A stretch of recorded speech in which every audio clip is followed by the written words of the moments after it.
disitulikiti y'e Wakiso, minisita omubeezi avunaanyizibwa ku ttaka Sam Mayanja bw'abadde awubyeko olubu lw'ekigere ku kitebe kya woofiisi z'ettaka ekivunaanyizibwa ku ttaka ly'e Wakiso.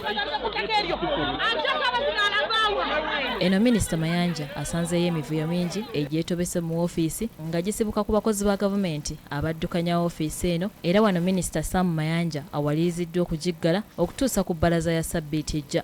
The prime suspect and example of this is the Wakiso Emzo office.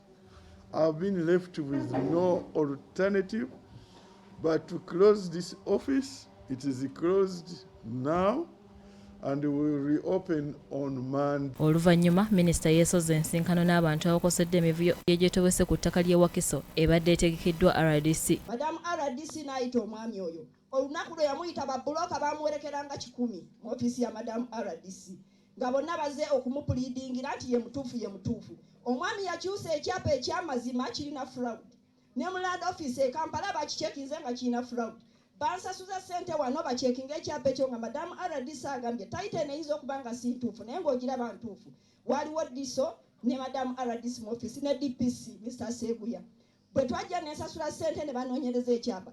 Abalandisi office ennene eyo kyankuba enkutwe okuŋŋamba nti tebalina inki na mpapula ez'okunoonya ki ez'okumpaliza okusezo n'entambulira emyezi n'emyezi ne mbagamba naye bannange mwetaaga nze ngula erimu y'empapula nze ndi public servant mpa omusolo. Poliisi y'e Wakiso eyaniriza nnyo ababbi b'ettaka nga bagenzeeyo. Akala mukama wange minisita Madamu RDC tava mu ofiisi kujja mu field kulaba kituluma. Tavaayo bakatukyunyiza emyezi 9 ng'omusajja atugamba nti agenda kututta tutekwa okuva ku ttaka lye ettaka eririko ekyapa eky'ekicupuli ng'ate bano bayimanyi bulungi nnyo ofiisi za registry gye basobola ogenda bakola investigation ne bazuula ekituufu ku kyapa ky'omubbi oyo babimanyi naye nga basirise. Mu nsisinkano eno waliwo omusajja ategerekese nga Stephen Obwen abatuuze gwe banaabidde mu maaso nga bamulumiriza okwagala okubagoba ku ttaka gye balumiriza okuba eri Obwakabaka. Tumanyi ettaka lya Kabaka. Ettaka lya Kabaka tuliwo ekitiibwa kubanga Kabaka nakula mmanyi ti ettaka lya Kabaka terikwatibwako. Ettaka lya Kabaka liba lya Kabaka.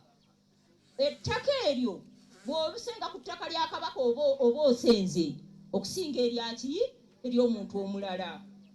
Naye kati essaawa eno nga tuli ku ttaka lya Kabaka ne tujja ne batugamba nti waliyo nannyini lyo kisoboka. Mu ngeri y'emu waliwo n'omusajja omulala ategerekeseeko erya Isima abantu gwe babadde balumiriza okuba omufere ng'ono bagamba nti abadde yayita omukozi ku kakiiko ka Kano Nakalema era ono akwatiddwa n'atwalibwa ku poliisi. Naye nga information gye tulina baludde nga bamunoonyerezaako ne poliisi erudde nga emunoonya olw'okuba nti be bantu abanyigiriza abantu baffe. Mu kwogera kwe ssentebe wa disitulikiti y'e Wakiso Matia Lwanga Bwanika obuzibu abutadde ku kyakuba nti bo ng'abakulembeze abalondebwa abantu bagibwako obuyinza ne buweebwa ebitongole bya gavumenti ng'eno abakozi buli omu akolanga bw'alaba ssaako n'enguzi efumbekeddemu.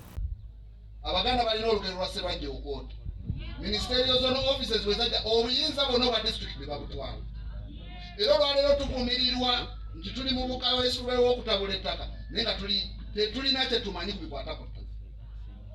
Era omutawaana guli awo kati tulina Ministerial Zone Offices ezitalina patronage. Kaawo nga chief of head of civil service tayinza kuliprimandinga mukozi wa land kubanga mukozi waki wa ministry. Ne bwe tubeera ne complaints tolinawo zichanneling.